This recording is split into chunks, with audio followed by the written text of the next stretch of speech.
Joining me now, the great senator from the state of Texas, Ted Cruz, also host of The Verdict. Senator, okay, Hunter Biden indicted on 3 gun charges today. I think we can reasonably assume there are probably some more coming. Tax charges certainly look like they're about to get here in about 15 minutes.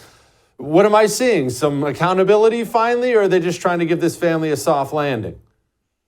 Well, look, I have enormous skepticism that there is any meaningful accountability coming from the Biden Department of Justice. Their investigation from the beginning has been politicized and corrupted. We have multiple whistleblowers who have come forward who have testified that political leadership at the Biden DOJ was protecting Hunter Biden and even more fundamentally protecting Joe Biden. And that's the important thing to remember.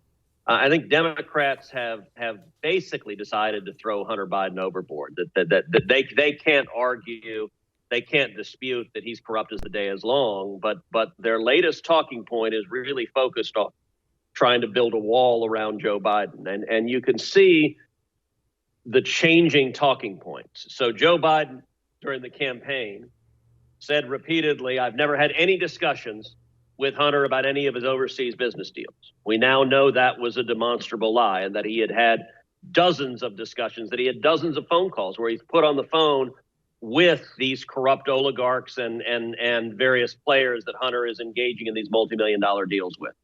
So talking point number 1 is now inoperative. Talking point number 2, which Karine Jean-Pierre shifted to, is she said Joe Biden was not in business with Hunter Biden. Not that he hadn't talked about it, but he wasn't actively in business. Well, they've now abandoned that as well. And their third talking point, which we're seeing from every Democrat and we're seeing from their puppets in the media, is that there is no direct evidence of Joe Biden's involvement in Hunter's corruption. That's demonstrably false as well. You mentioned my podcast, Verdict with Ted Cruz.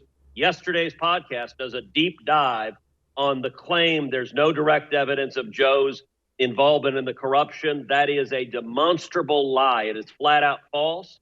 And yet, as you just played, a White House spokesman parroting the same thing, no evidence, no evidence, no evidence. And the only way they can assert that is by ignoring all of the evidence of Joe's guilt and involvement in corruption. Senator, I'm glad you brought up Joe's guilt, because it's one thing for Hunter Biden to purchase a snub-nosed 38 when he's high on meth. That's obviously against the law. That's his problem. But all this bribery stuff, this is Joe Biden's bribery. Nobody's bribing Hunter Biden for anything. Hunter Biden has nothing to sell, no influence, no skills. These are Joe Biden's crimes. Hunter works for Joe, not vice versa. No, that's exactly right. Hunter's business was selling favors from daddy. If Hunter's name were Hunter Smith, Hunter wouldn't have a business. He doesn't have skills that anyone would pay for.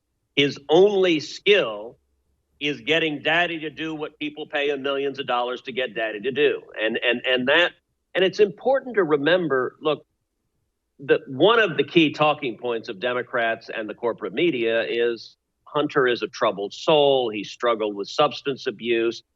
All of that is, by all appearances, true. And everyone knows family or friends or loved ones who struggled with substance abuse. This would not be an issue of national concern and public concern if Hunter were just some poor troubled soul dealing with addiction.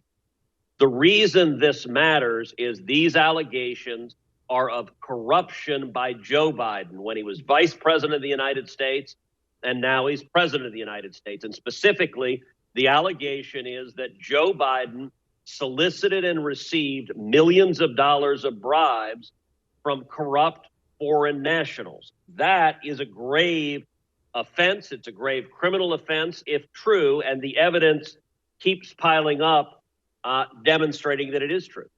I have great news. If you enjoyed that, I have a YouTube channel you can subscribe to. Whatever I do, it'll be right there on YouTube, so go subscribe today.